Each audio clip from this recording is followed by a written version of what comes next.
All right, Genesis chapter 4, verses 8 through 10. And Cain talked with Abel his brother. And it came to pass, when they were in the field, that Cain rose up against Abel his brother, and slew him. And the Lord said unto Cain, Where is Abel thy brother? And he said, I know not. Am I my brother's keeper?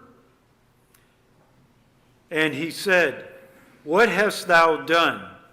The voice of thy brother's blood crieth unto me from the ground. May the Lord add a blessing to the reading of his word. Once to every man and nation comes a moment to decide in the strife of truth with falsehood, for the good or evil side. Some great cause God's new Messiah, offering each the bloom or blight.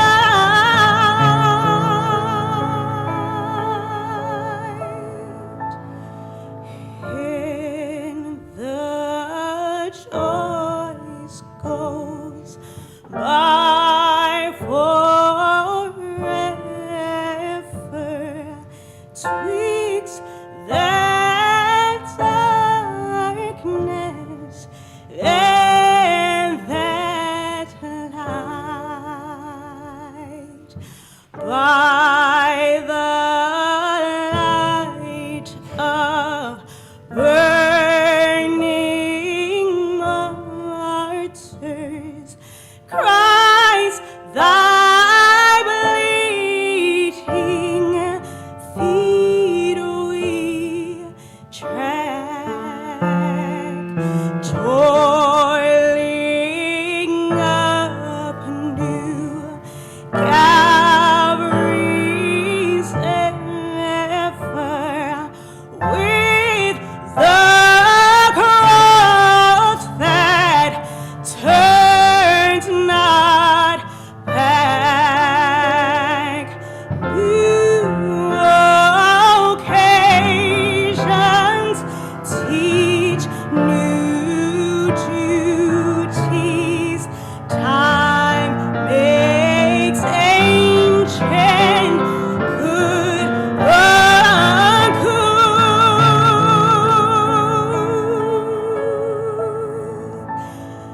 They must upward still and onward.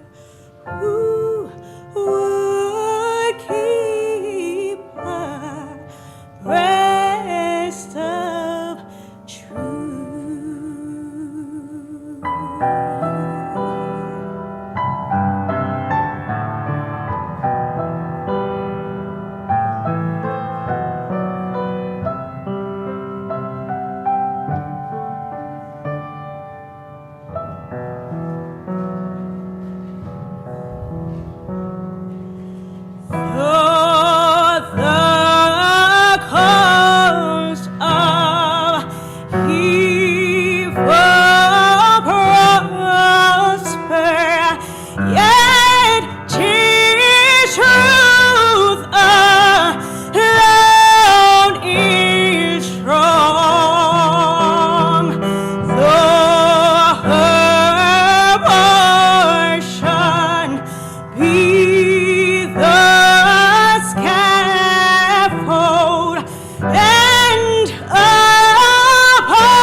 necessarily need to have anything to say this morning after that.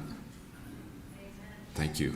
This morning's presentation is entitled, Individual Rights, a Legacy of Blood. Why do we have the rights and the freedoms that we enjoy today? Building on last night's presentation, we're going to talk about individual rights and that period of time that Melissa was singing about just now, where people suffered and died and bled for the things that they believed. And before we do that, let's bow our heads for a word of prayer. Father in heaven, Lord, we come before you here and bow our heads. Lord, help us to love the truth. We get used to lies. We live in a world of lies. It's easy to be tempted to tell lies. Lord, help us to tell the truth. Help us to love the truth. Lord, you died to give us the truth. And you died to set us free to follow the truth. In Jesus' name, amen. All right, so last night we talked about the 1260-year period from 538 AD to 1798. This is biblical. And we're just talking about history, black and white. We're just going to keep it simple. During this time period, starting in 538 AD, the Bishop of Rome ascended to civil power. He took civil power. So he was a religious leader, but he also ascended to civil power. And that began the time period. And all through that 1260-year period until Napoleon attempted to conquer all of Europe. Now, he failed in that attempt. He was stopped. As prophecy said that he would be stopped. Many people have attempted to unite Europe. Charlemagne, Napoleon, Hitler, conquer it all. All of them failed because prophecy says that's never going to happen before the end. But Napoleon in 1798 sent his general into Rome because he intended to unite Europe, and he could not do that while the papal states existed. And so he sent Berthier in. They arrested the Pope. And he was sent to France, and he died in exile. And the world thought that the papacy was dead. In fact, there were newspaper articles from that time period saying, the papacy is dead, never again to rise again. So that ended that 1260-year period just as prophecy foretold. It's reliable. The Bible is reliable. You can take it to the bank. In a shifting world with shadows and uncertainty, there's one thing that you can always rely on, and that is the Word of God. Looking at some quotes here with respect to this period, because this morning what we want to look at is the history of the martyrs. We want to look at the history of the time period. Why? Just so that we can dwell on all the violence and all the blood? No. It is the price of liberty. The blood of martyrs, Tertullian said, an early church father, is seed. So that blood, even though it was shed in the cause of oppression, worked for liberty. Even though Abel was killed by his brother, his blood cried to God from the ground. And Hebrews chapter 11, that even though Abel is dead, his blood still speaks because God will avenge his own. Down through the time periods, all of the oppression and the martyrdom, the Lord is watching. Beginning with this quote here from History of the Rise and Influence of the Spirit of Rationalism in Europe. It's published in 1910. That the Church of Rome has shed more innocent blood than any other institution that has ever existed among mankind will be questioned by no Protestant who has a competent knowledge of history. So if you understand history, nobody's going to say, oh, that never happened. We live in a world where there's history revisionism. Newspaper articles that you want to find, suddenly they're gone. Important things that you want to check, all of a sudden aren't there. History is repeating itself, but the records remain with respect to this time period. The memorials, indeed, of many of her persecutions are now so scanty that it is impossible to form a complete conception of the multitude of her victims. and it is quite certain that no power of imagination can adequately realize their suffering. Now, some people might say, well, that's an exaggeration. We're going to find out. This is from J.A. Wiley from The History of Protestantism. Many Roman Catholic authors today have tried to prove that their church does not sanction persecution, but facts of history are too plain to be denied. Eternity alone will reveal what God's dear children suffered during the Dark Ages. And last night we talked about why is it called the Dark Ages. It's because the scriptures were kept from people. It's because people didn't have the Bible, and so Europe descended into darkness, superstition, and error until the light began to dawn with Huss and Jerome and Wycliffe, Luther. Accordingly, as the papacy attained to power, the common people became more oppressed until the noon of the papacy was the midnight of the world. So you can see what it's saying there. At the height of papal power, Wiley is saying that was the midnight of the world. The more power the papacy has, Wiley is saying, the less liberty there is. And this is something that we need to think about in the context of today. Again, from the history of Romanism, from the birth of popery in 606 to the present time, it is estimated by careful and credible historians that more than 50 million of the human family were slaughtered for the crime of heresy by popish persecutors, an average of more than 40,000 religious murders for every year of the existence of the papacy or popery. Okay? So this was mainstream Protestant thought. It's in the history books. Credible people don't deny it. And we're going to go through that here. Now, why persecution? Why not just live and let live? Today we live in what's sort of still a pluralistic society where you can have different viewpoints and nobody kills you for them. That's still, thank God, the world that we live in today, more or less to some extent, and I think you could debate more or less to some extent. Why persecution, though? What justifies it? Did Jesus persecute anybody? If Jesus is the head of the church, why, since he didn't persecute anybody, he never tortured anybody, never murdered anybody, right? Went around healing people, teaching, preaching the gospel of the kingdom of heaven. Why then force and coercion? This is from Augustine, former bishop of Hippo, now a saint. Of course, you've heard of Saint Augustine, sainted by the papacy. Listen to what Augustine says. Why, therefore, should not the church use force in compelling her lost sons to return? If the lost sons compelled others to their destruction, although even men who have not been compelled but only led astray are received by their loving mother with more affection if they are recalled to her bosom through the enforcement of terrible but salutary laws and are the objects of far more deep congratulation than those whom she had never lost. And what he's saying is that when you're punished, even if you're punished severely, even if you're punished with persecution, if it brings you back, the punishment is justified. It's the argument that the ends justify the means. It doesn't matter how cruel you are as long as there's some good result, according to Augustine. Going on here, Augustine's letter number 185. It is indeed better, as no one ever could deny, that men should be led to worship God by teaching than that they should be driven to it by fear of punishment or pain. So Augustine's saying, listen, I agree with you. If you have concerns about persecution, I agree with you, he's saying. It's better to teach people in love and have them come to truth lovingly. Truth. But it does not follow that because the former course produces better men, therefore those who do not yield to it should be neglected. So you can see what Augustine is saying. Just because it's better to love people into church doesn't mean that you should neglect persecution. It's okay, says Augustine, to persecute. It's okay to torture if it brings people back. If they are compelled to come back first by fear or pain. So this is where the doctrine comes from. This is the doctrine that the Inquisition is founded on.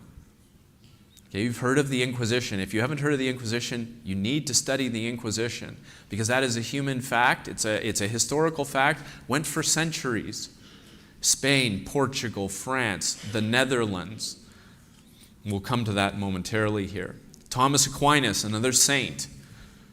All right, this person. They say he's holy. Doctrine is holy. You can pray to this man. They say.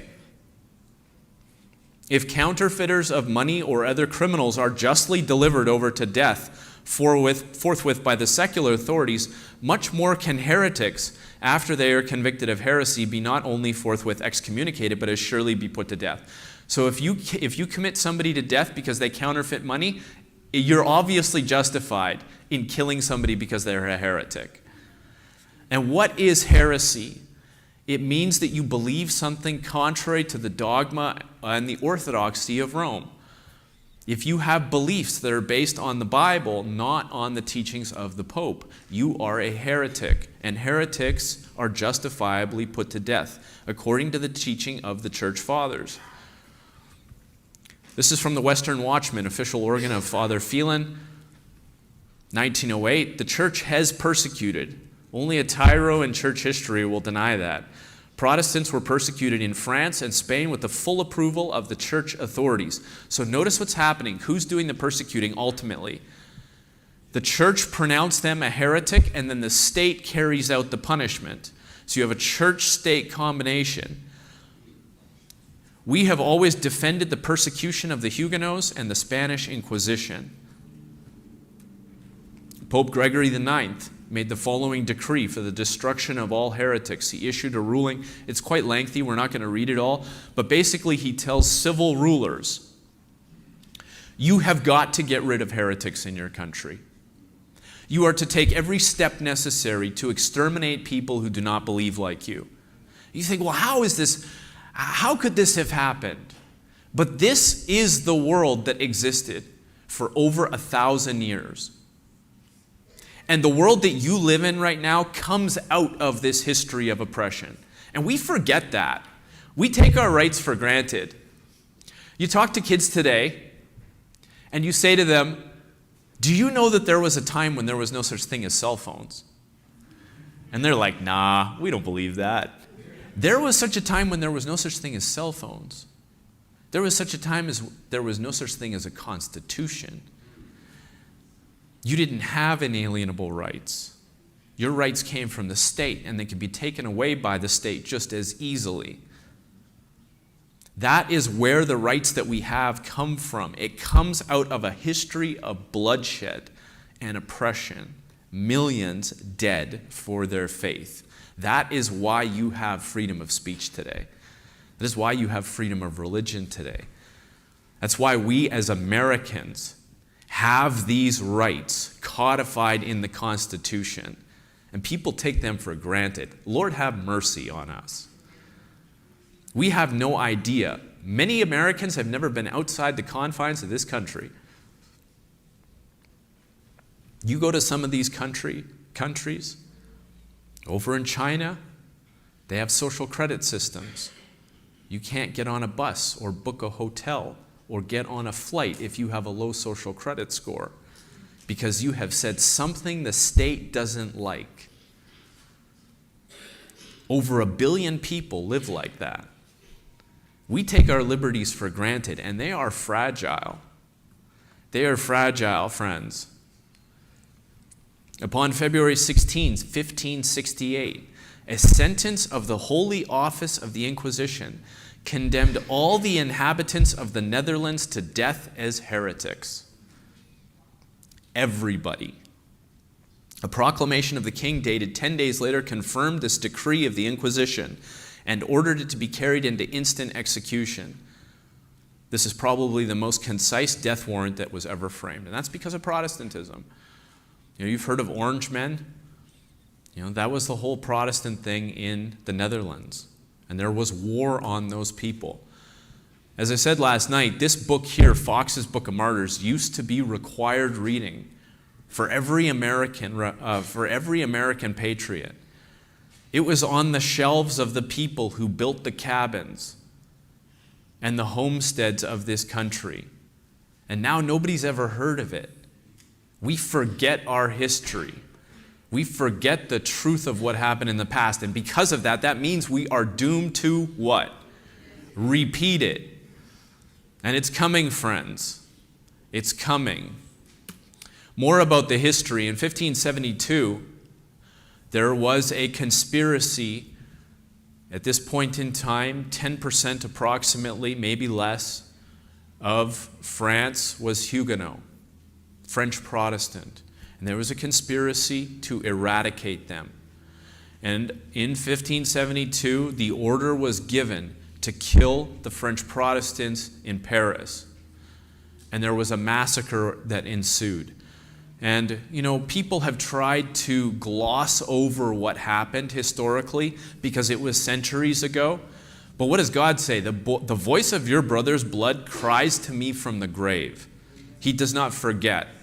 It's the same God today as lived back then. The passage of time to him is but an instant. To us, it's a long time. To him, it is a moment. According to Huguenot sources, 70,000 people lost their lives that night. And the blood ran thick over the streets and the steps of Paris. Now, some historians have gone back and they've said, well, it wasn't that many. Maybe only 2 or 3. Maybe only 5,000. Maybe only 25,000. Regardless of the numbers, it was a lot. It was a lot of dead people slain in cold blood. And when news of it reached Pope Gregory, there was a celebration. They marched in solemn procession to the church to celebrate the death of those Protestants. He minted a medal, and you can see it up there on the screen. You can see the angel of death, the destroying angel, killing French Huguenots. Struck as a medal, the slaughter of the Huguenots. A cardinal who received the news of the French Protestants massacre gave the messenger 1,000 coins, silver or gold, I can't remember which. Now, at this point in time, the French Protestants in France, they were a very successful group of people. They were in textiles, they were in many different industries. They were, according to scholars, some of the best and brightest, most industrious people of the country. And when they began to be massacred, they fled. There was a resistance for a time. There were wars going back and forth, but they decided to flee. They fled to Belgium. They fled to England. They fled to America. And so the loss of France became the gain of America. The best and the brightest leaving the country. And scholars agree, even if you don't like these stories, scholars agree that France has never recovered from what happened in France when it lost its best and its brightest. They fled the country. But they became famous Americans. George Washington, Huguenot on his mother's side. John Adams, second president of the Republic, Huguenot. Ulysses S. Grant, Franklin Roosevelt, Theodore Roosevelt, William Taft. Harry Truman, Gerald Ford, Lyndon Johnson, Paul Revere, DuPont, who founded DuPont Chemical, Warren Buffett, all of Huguenot descent, all who came to this country to escape, their ancestors came to escape persecution, the murder of their ancestors. That's why they ended up here. It's just historical fact, folks.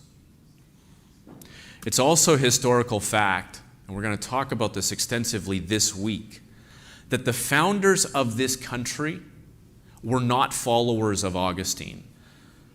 You hear this history revisionism. I hear it. I'm going to show you a clip this week of a well-known politician talking about how the founders of America were followers of Augustine. That's false. The Pilgrims believed in liberty. They fled persecution. Now, there was a group of them called Puritans who were as intolerant as the people who they fled from. And we're going to talk about that this week as well. These two conflicting ideas which helped populate America. You had this group that was as intolerant as the people they fled from, and were very hard on people like Quakers. And we'll go through the history this week. But if you recognize the pictures of the men up there, Jefferson, Washington, Franklin, Madison, these men were not Puritans. They were not Augustinians. They believed in liberty of conscience. Madison is said to have seen the persecution for religious reasons, and it inspired him to write about it and push for the codification of religious rights in the constitutions of the states. Later, what became the Constitution of the United States. Let's go back into history, because the lessons of the past tell us what the lessons of the teach us what is coming in the future, especially if we forget. And unfortunately, we have forgotten. I am teaching you something that is historical fact this morning, and yet many of you have never heard it. Not because it's not true, but because it's been forgotten, but because it's been glossed over. This is the history of this nation, the Western world, and the reason we have the rights that we do today. In the 1500s, there was an index of prohibited books that was maintained by the Inquisition. By the Inquisition, which was the same Inquisition which would take a heretic and pull their fingernails out and take them and rack them and cut them into pieces and burn them at the stake in front of people publicly. This is the history. And this list of banned books was maintained for some 400 or 450 years formally. Possession of these books in some countries was enough to have you executed. It wasn't just the English Bible, although if you want to read a fascinating book about the English Bible, read a book called Book of Fire. It is about William Tyndale, who we're going to talk about here this morning. Book of Fire. The index was called the Index Librorum Prohibitorum. You look it up, historical fact, maintained from the 1500s all the way down to 1966. It included books by John Milton, Alexis de Tocqueville, John Locke, Nicholas Copernicus, who was an astronomer, Victor Hugo, who wrote Les Mis, Alexander Dumas, who wrote The Three Musketeers, David Hume, a philosopher by the name of Montesquieu, who we're going to cover later on this week, made some very important commentary about the separation of church and state and the importance of liberty of conscience. Maimonides, the Jewish philosopher and teacher, his tract on idolatry was on the list of banned books maintained by the papacy. Now, why was it on that list? It's because, of course, he's saying that according to the second commandment, it's a violation of the law of God to bow down to images. That's why it's on the list. John Stuart Mill's Principles of Political Economy, all on the list, and many, many others. Their books were gathered up and burnt. And so you have mass censorship.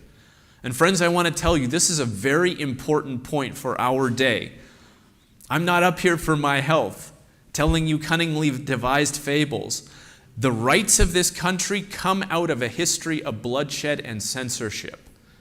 And today we see the rise of censorship again.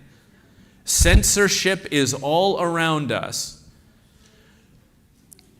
In love, I would counsel you to shut your TV off, shut your Netflix off, and pick up your books. Go do research with respect to these things. We are inundated with entertainment, which keeps us from thinking about the days that we are living in and the crisis that is not just coming, it is on us. Go research the Twitter files and the censorship of social media instigated by government powers, YouTube, Google, Twitter, Instagram, government controlling the narrative that you are allowed to hear. This is the world that we live in. In the not too distant future, people who love truth are not going to have the internet to go to find it. There is a movement to bring back censorship, to suppress information. Over the course of the time of COVID, if you wanted to post a sermon on Twitter about some of the things going on, those sermons were taken down. Some of my sermons were taken down. My friends' sermons were taken down. Physicians who were raising the cry about certain inefficacies of lockdowns, taken down, censored, deplatformed. That is the spirit of the Dark Ages. We have to be able to have a dialogue. Otherwise, the marketplace of ideas dies. Whether you agree or you disagree with the people who were deplatformed, Jesus Christ never censored Lucifer in heaven. He let him speak. He lets him speak to this day because the truth will rise to the top. Censorship is wickedness. This list of books, 1564 to 1642, caught the works of Galileo, an astronomer, looking through his telescope at the night sky, wanting to write down what he saw, because at that particular time it was dogma that the earth was the center of the universe. And Galileo's looking through the telescope and he's saying, folks, I hate to tell you, the earth is not the center of the universe. The Milky Way is comprised of stars. Our earth is traveling around a sun. The other planets in our solar system are traveling around the sun. But this brought him into conflict with the church because the church said the earth is the center of the universe, and you will not teach otherwise. You will teach that the earth is the center of the universe, period. Galileo was tried by the Inquisition in 1633. He was found vehemently suspect of heresy, was condemned to house arrest, and he narrowly avoided execution for saying that the earth is traveling around the sun, which of course it is. We all know that now. Okay, it's common knowledge, or it should be common knowledge. I don't want to step on any toes. Should be common knowledge. The earth is traveling around the sun. Okay, you can look through a telescope and you can see it. His books were placed on the index of banned books.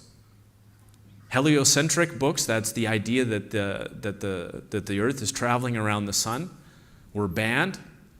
Galileo was ordered to abstain from holding, teaching, or defending heliocentric ideas after the trial. As I said, he narrowly avoided execution because according to legend, when Galileo was brought before the Inquisition, they said to him, "Are you willing to say that the earth does not move? That's what you have to do. We'll let you live. Just say the earth does not move." He was afraid for his life. So finally he said, "It does not move." And then legend has it that he said under his breath, "And yet it moves." But he still faced house arrest, and he died in imprisonment.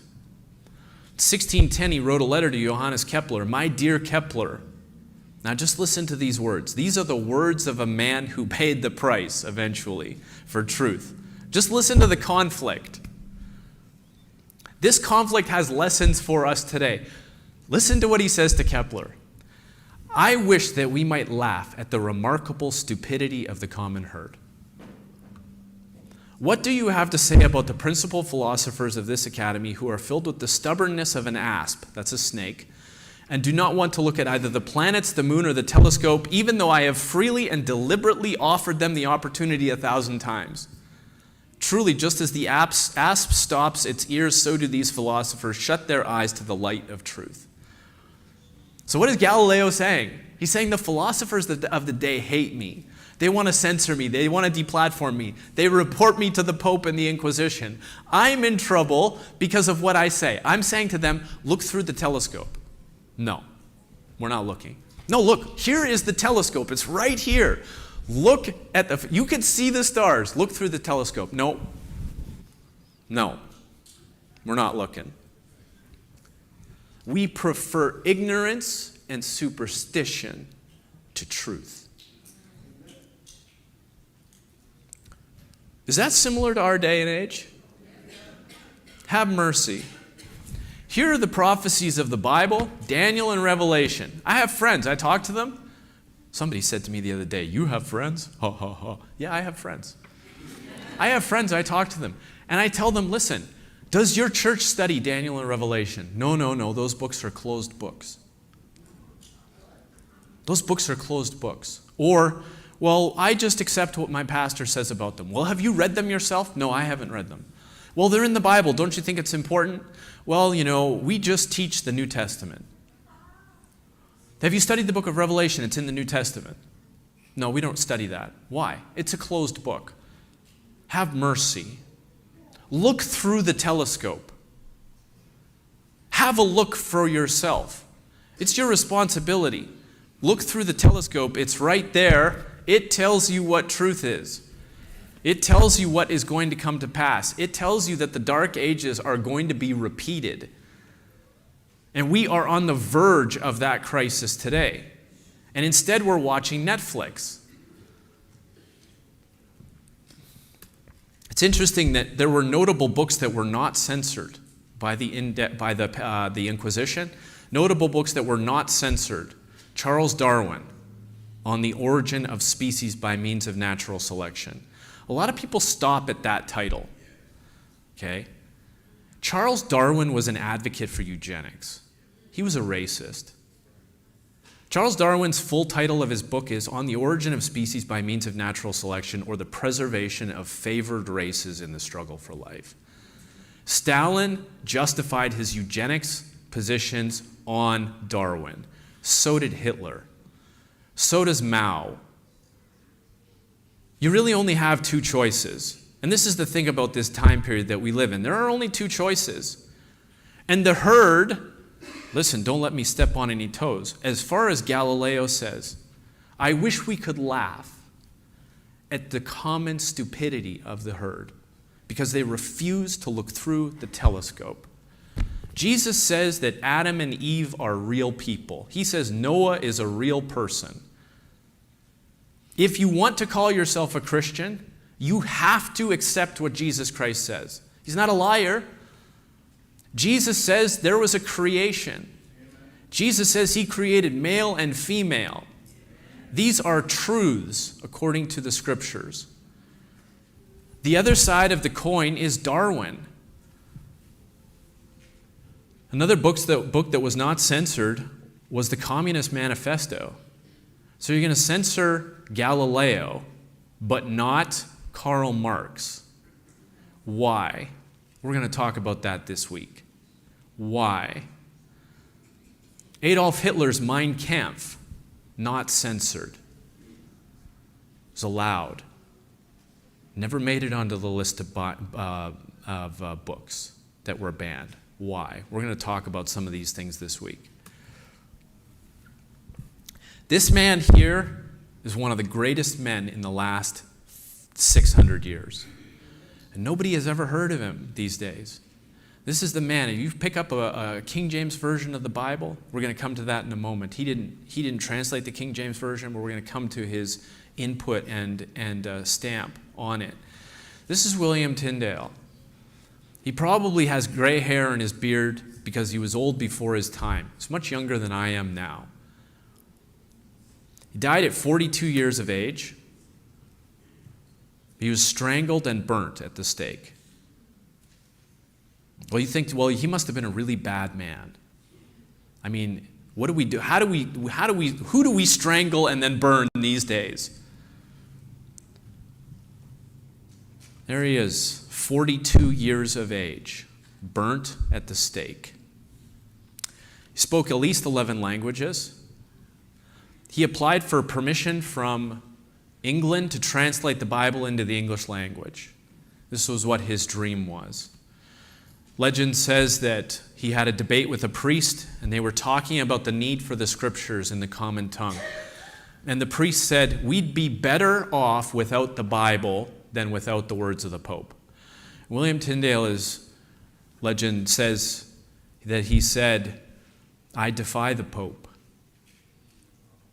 And if God will give me grace, I will make a common plowboy know more about the Bible than you do, to the priest. And so he set out on this goal. You young people in the crowd here today, do you have dreams? Do you have goals? Do you have things you want to accomplish? It's not too young to dream big for God. It is not too early to dream big for God. Tyndale's translations were the first English scriptures to draw directly from the Hebrew and Greek texts, not from a previous translation. He went to Europe. He spent the rest of his life translating the book that he loved into the language so that everybody could read it in his homeland. He had a crew of people who helped him because it's a massive task. On education, he said, they have ordained that no man shall look on the scripture until he is modeled in heathen learning, 8 or 9 years, and armed with false principles, with which he is clean shut out of the understanding of the scripture. There's a book that I highly recommend called The Place of the Bible in Christian Education by A.T. Jones. You can find it easily, relatively easily. It's online for free. But what Tyndale is saying is that the public education of the day wrecks a person so that when they come to this book, they're so full of false principles they can't understand it. When you pick up the English authorized, the King James authorized version, 84% of the New Testament and 75% of the Old Testament is his translation of the Bible. Phrases like, let there be light, the Passover, the salt of the earth, a moment in time, the spirit is willing, but the flesh is weak. These are all William Tyndale's translations. Seek and ye shall find. Knock and it shall be opened unto you. In him we live and move and have our being. Speaking of Jesus Christ, who gives us all breath. This is all William Tyndale. He's one of the greatest men in the history of the last 1,000 years, I would say. And he gifted us with this book of fire. Do we read it? Do we cherish it? Do we love it? This is William Penn, young man born in England, and he left the Anglican faith and he adopted the Quaker faith. And at that point in time, there were very strict religious laws with respect to who could congregate and gather. William Penn was arrested for speaking to fellow Quakers. Get this, you were only allowed to have a gathering of a maximum of 5 people. All right? Just think about in the context of the time period that we live in and what we all just went through. Maximum 5 people. William Penn was preaching in the streets to a group of Quakers. There was at least 25 people there. He was arrested for preaching the gospel. They threw him in jail. He was preaching through the bars of his prison to the people outside. A jury was called, and they were told, you need to find this man guilty. Clearly, he had more people than 5 around him. The jury refused to convict him. The British magistrate arrested the jury and with William Penn threw them all back in jail. It is out of the history of this oppression that you get the right to assemble in the United States in the First Amendment. William Penn founded Pennsylvania because he wanted to have a haven to protect against religious persecution. Benjamin Franklin said, freedom of speech is a principal pillar of a free government. when this support is taken away, the constitution of a free society is dissolved and tyranny is erected on its ruins. Republics and limited monarchies derive their strength and vigor from a popular examination into the action of the magistrates. What are magistrates? Those are judges. And what Franklin is saying is that republics derive their strength from a popular examination into the examination of judges, because judges are corrupt, or they were corrupt. And friends, they're still corrupt today. And increasingly we have censorship and restriction of information, and two castes in society where you have the powerful and you have the peasants. We are descending back into a feudal system. John Adams, second president of the United States, published anonymously a dissertation on canon and feudal law. Now, he published it anonymously because he would have gotten in trouble potentially for what he wrote. He had to publish it anonymously. And today there are people publishing anonymously online. And there is a move to tie everything that you post on the internet to your ID, your digital ID, so that everything you say, just like in China, will be subject to the scrutiny of the state using artificial intelligence. That's not conspiracy, that's fact. These are the days that we are living in. John Adams' dissertation on the canon and feudal law, 1772, he says basically, and I'm summarizing, I think that you should take a look at this. He says canon law is bad, that's church law, that's bad. Feudal law is bad, that's the law of like landlords and knights and lords, right? This is not a republican state, it's not a republic state where you have democracy. This is where you have a top-down control by the elite. But Adams said the worst of all is canon and feudal law, when you have the church and the state combining to control society. It is out of these things that you have the birth of America. America's not perfect, but it is the greatest country that has ever existed because of one reason. Because it preserves liberty of conscience, because it recognizes inalienable rights, because it's founded on principles of freedom. And as Americans, you should be concerned. We should be concerned. The Western world should be concerned because these principles are under attack. The First Amendment to the Constitution says, Congress shall make no law respecting an establishment of religion or prohibiting the free exercise thereof. And people stop there, they say, well, this is the Establishment Clause. That's not all it says.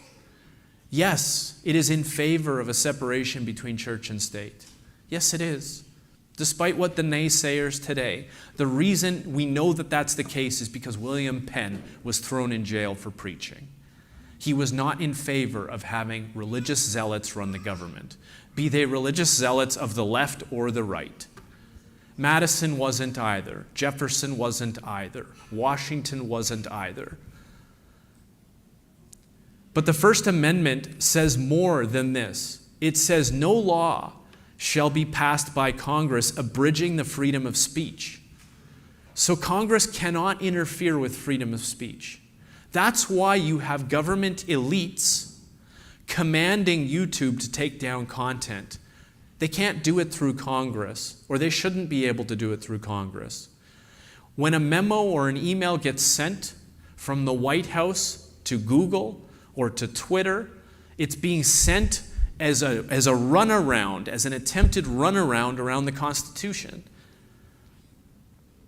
No law shall be established restricting the press, peaceable assembly, or the right to petition the government for a redress of grievances. This is the law that protects us. This is the law that protects your right to gather here this morning. Don't take it for granted. It is increasingly fragile, and it is the purchase of millions who laid down their lives. Today, the same power that censored in the past is calling for censorship again. That is a fact. This same power has met with all of the big tech CEOs and leaders, from Twitter to Amazon to Google to YouTube, Facebook, all of these leaders, politicians, the heads of companies. The president of Amazon was just over there recently. This is a fact. There is a movement afoot to take away your freedom of speech. It is a fact.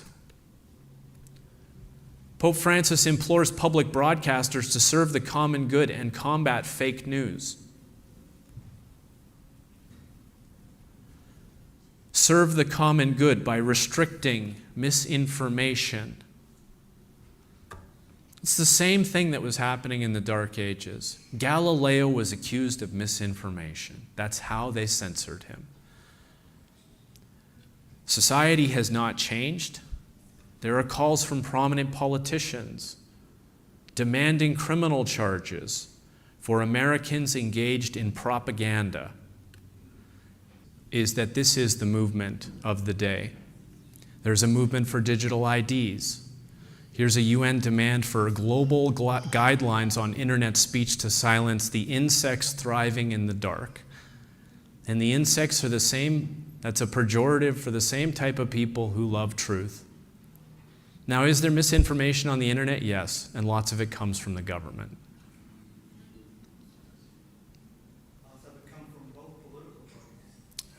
And from political parties. Americans will have to get fingerprinted and registered traveling to Europe from November. The world is changing, folks. If you want to go to Europe, do it before November this year. Judge stuns with ruling that children are too young for First Amendment rights. This is California. Elementary school is not a marketplace of ideas. Just think about what William Tyndale said. You got to get them early. Get them as early as possible. Make sure they think according to your plan. It's not a marketplace of ideas, thus the downsides of regulating speech there is not as significant as it is in high schools. Since there are no rights, the decision how to punish students will rest with the school. Is that American? This is the world that we live in. It is changing quickly. We need to be alive to the changes and recognize the historical realities that we live in and the similarities to our day and age. And most of all, we need to recognize that William Tyndale was killed to censor him. The martyrs were killed to censor them. Censorship is alive and well. When Abel was killed, it was because the final answer of all tyrants is force. And yet, their blood cries from the ground. Do you love the truth?